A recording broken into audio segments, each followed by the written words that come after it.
एक बार की बात है, एक छोटे से गांव में एक गरीब किसान रहता था। उसके पास एक छोटी सी जमीन थी जिस पर वह खेती करता था। वह अपनी पत्नी और 2 बच्चों के साथ एक छोटी सी झोपड़ी में रहता था। एक दिन किसान अपनी जमीन पर काम कर रहा था तो उसे एक चमकीली सी चीज जमीन में दिखाई दी। उसने उसे उठाकर देखा तो यह एक पुराना सिक्का था। किसान ने सिक्के को अपनी पॉकेट में रख लिया। शाम को किसान घर आया और अपनी पत्नी को सिक्के के बारे में बताया। उसकी पत्नी ने सिक्के को देखा और कहा, यह एक बहुत पुराना सिक्का है, इसे बेचकर हम कुछ पैसे कमा सकते हैं। किसान और उसकी पत्नी ने अगले दिन शहर जाकर सिक्का बेच दिया। उन्हें सिक्के के लिए बहुत सारे पैसे मिले। किसान ने उन पैसों से एक बड़ी सी जमीन खरीदी और खेती करने लगा। कुछ सालों बाद किसान के पास बहुत सारी जमीन थी और वह बहुत सारा पैसा कमाता था।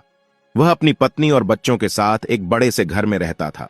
एक दिन किसान की पत्नी बीमार हो गई। किसान ने उसे बहुत सारे डॉक्टरों को दिखाया, लेकिन कोई भी उसे ठीक नहीं कर सका। कुछ महीनों बाद किसान की पत्नी का देहांत हो गया। किसान अपनी पत्नी की मौत से बहुत दुखी हुआ।